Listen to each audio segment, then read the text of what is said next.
Good morning to you.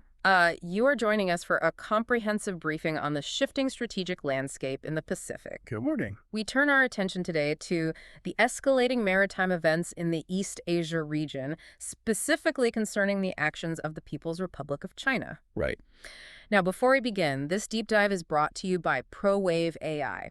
And the intelligence analysis you are about to hear is generated by Stylo News, which is the AI-powered news application. That's correct. For our official records, the title of today's brief is China Tests the Boundaries, Taiwan, Taiping Island, and the South China Sea. The regional focus is East Asia, specifically China, and today's date is the 16th of June, 2026.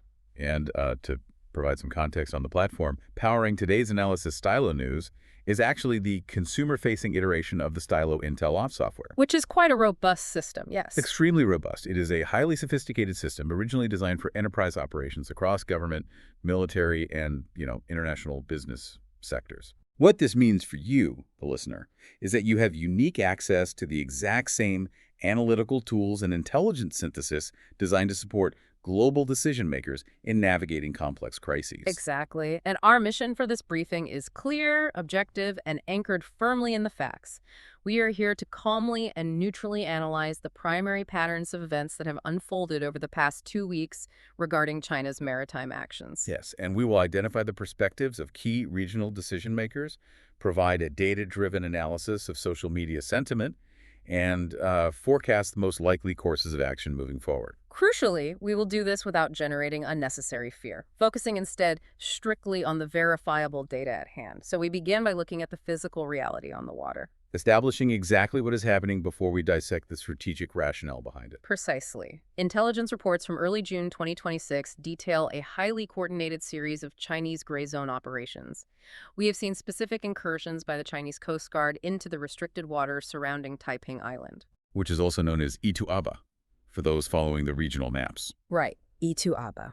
Furthermore, reporting indicates the deployment of a physical floating structure complete with personnel on the disputed Scarborough Shoal in the South China Sea. And that is happening alongside continuous land reclamation efforts at Antelope Reef in the Paracel Islands. Okay, let's unpack this. Because the term gray zone gets thrown around a lot in foreign policy circles, if we think about this in everyday terms, it is highly reminiscent of a neighbor who quietly moves their property fence line just 1 inch at a time in the middle of the night. That is an excellent way to conceptualize it. Right. I mean, they aren't storming your front door. They are meticulously testing the boundaries, seeing if you will react, and the ultimate goal is achieving de facto control of the yard without ever having to fire a shot or declare a formal dispute. Right. And to build on your fence analogy, they aren't just quietly moving the line.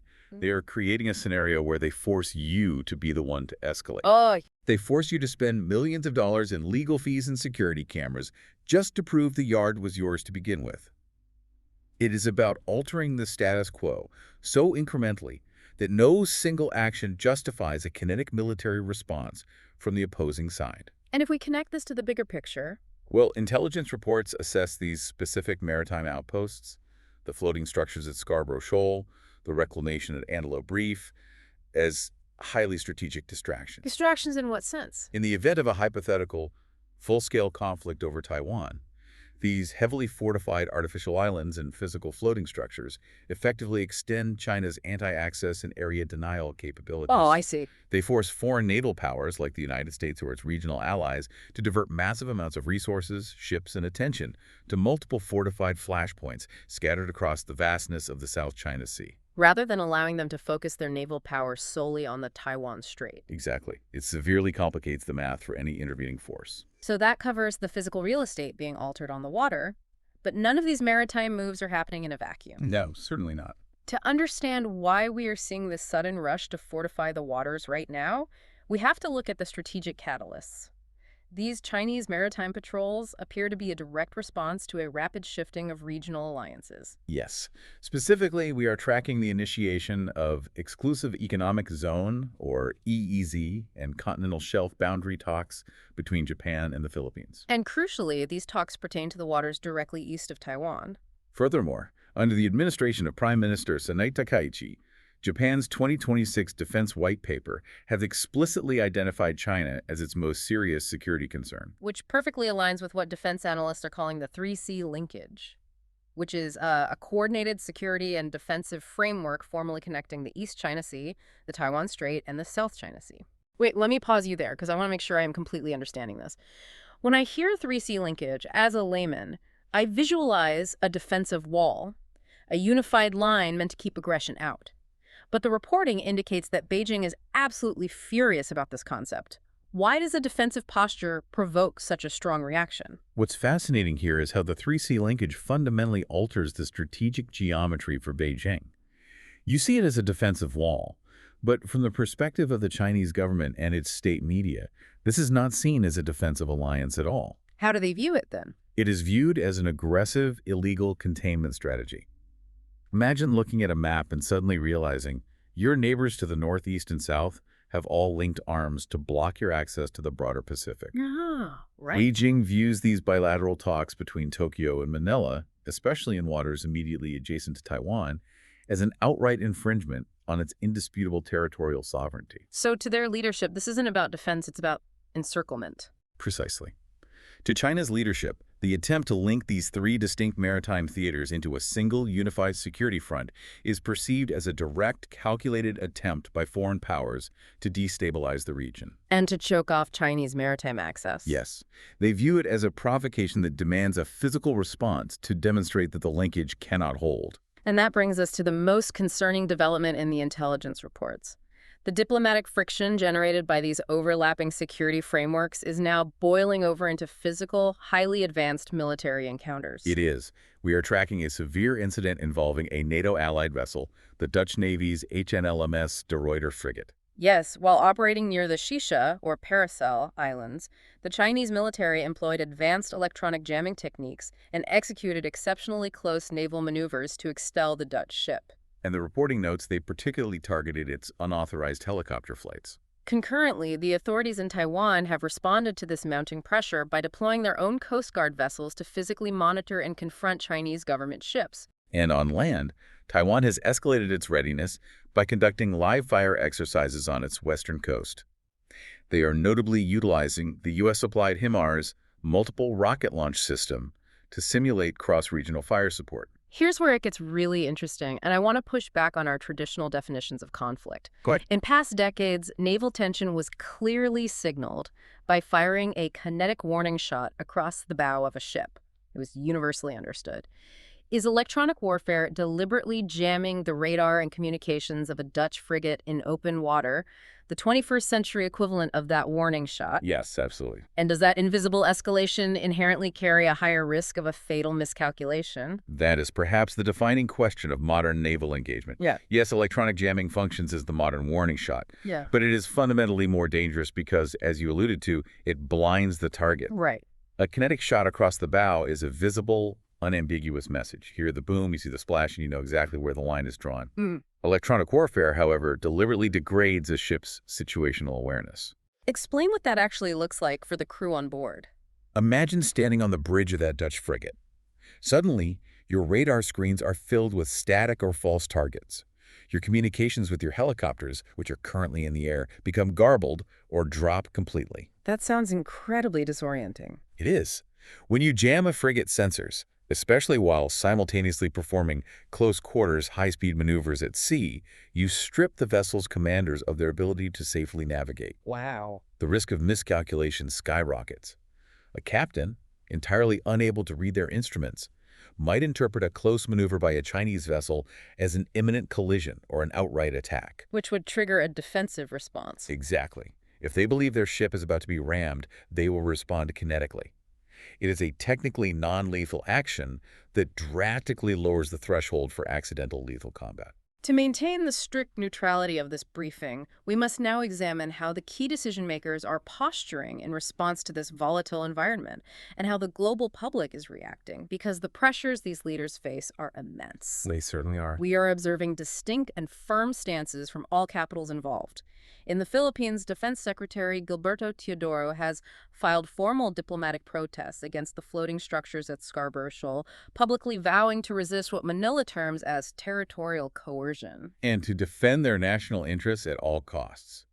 In Taipei, Foreign Minister Lin Xiaolong has strongly condemned the maritime harassment. Right. Taiwan is actively deepening its ties with Pacific allies, such as Palau, to build international solidarity. However, it is critical to report that Taiwan's leadership is facing substantial domestic criticism from local factions who argue that relying too heavily on external powers, specifically Japan and the U.S., is needlessly provoking Beijing and actively undermining regional stability. And looking at the United States, Secretary of State Rubio has explicitly reaffirmed Washington's treaty obligations to defend the Philippines and to uphold international freedom of navigation. Yet, intelligence assessments note that the U.S. strategic focus is currently severely strained. Yes, reports indicate Washington is simultaneously managing severe tensions with Iran, which directly affect global energy markets, and dealing with an ongoing backlog of $14 billion in delayed arms shipments to Taiwan. And when a superpower is distracted on multiple fronts, regional actors often see a window of opportunity to press their advantage. Meanwhile, China maintains a steadfast and unyielding perspective on the situation. The government asserts indisputable sovereignty over these territories. From Beijing's viewpoint, these law enforcement patrols, the deployment of floating structures, and the electronic deterrence against foreign vessels are entirely lawful. Yes, they frame them as necessary, defensive measures against Western imperialism and regional provocations that threaten China's historical maritime rights. And the impacts of these high-level diplomatic stalemates are not just theoretical. They are being felt intensely at both the local and international levels. Locally, we are seeing extensive reporting on the severe disruption to Philippine and Taiwanese fishing communities. Right, these are people losing access to traditional generation-spanning fishing grounds due to the imposing presence of military and Coast Guard cordons. Their livelihoods are evaporating. Internationally, the stakes are macroeconomic. These specific routes in the South China Sea facilitate over $3 trillion in annual global trade. We are talking about critical energy supplies, advanced electronics, and raw materials that keep the global economy functioning. To gauge the public pulse on these developments, Stylo News has analyzed real-time sentiment data from X, formerly known as Twitter. And the breakdown of user sentiment across related hashtags is incredibly telling. What does the data show? Roughly 60% of the discourse is negative or wary. This majority frames China's actions as cognitive warfare or gray zone bullying aimed at normalization through sheer intimidation.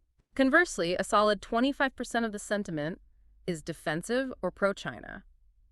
This group emphasizes a sovereign nation's legitimate right to defend its territory, frequently pointing out the perceived hypocrisy in Western military posturing in waters thousands of miles from their own shores. And the rest? The remaining 15% consists of strictly neutral, factual reporting of the events as they unfold. You know, this raises an important question regarding the severe constraints placed on regional leadership. We often wonder why diplomats can't simply find a compromise. Right. But look at that data.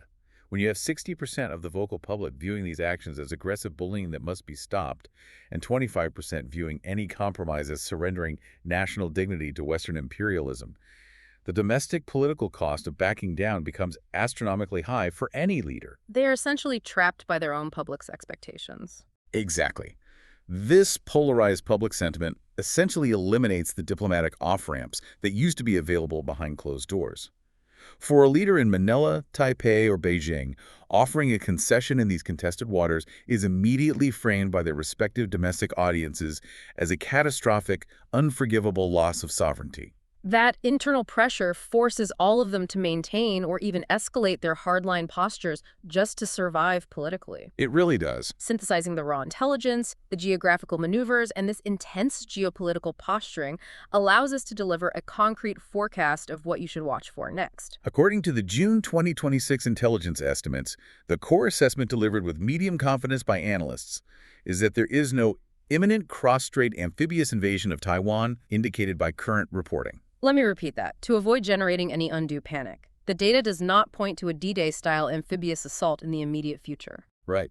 Instead, the proposed courses of action suggest that China is most likely to continue its current operational tempo. This means a steady, grinding continuation of air and maritime incursions. It also means the expansion of legal warfare, such as passing domestic laws declaring absolute jurisdiction over disputed international waters and sustained cyber pressure. We're also looking at the high probability of selective economic coercion. For example, analysts highlight the very real potential for China to deliberately restrict the export of crucial rare earth minerals to Japan as retaliation for their recent defense alignments. Which is huge, considering Japan's high-tech manufacturing sector relies heavily on those minerals, making this a highly effective pressure point. Simultaneously, the U.S. and its allies are assessed as highly likely to continue their freedom of navigation operations, or FONAPs. By sailing warships through these waters, they are physically and legally challenging what they view as excessive maritime claims, ensuring those claims do not become recognized international law through lack of opposition. So, what does this all mean for the strategic outlook?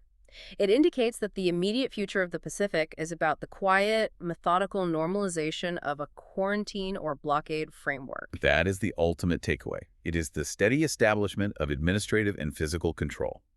If China can normalize a continuous, overwhelming Coast Guard presence, if they can unilaterally dictate who can and cannot fish in those waters, And if they can successfully restrict the movement of foreign naval vessels through electronic deterrence and close-quarter harassment, yes, then they effectively achieve the strategic outcomes of a blockade.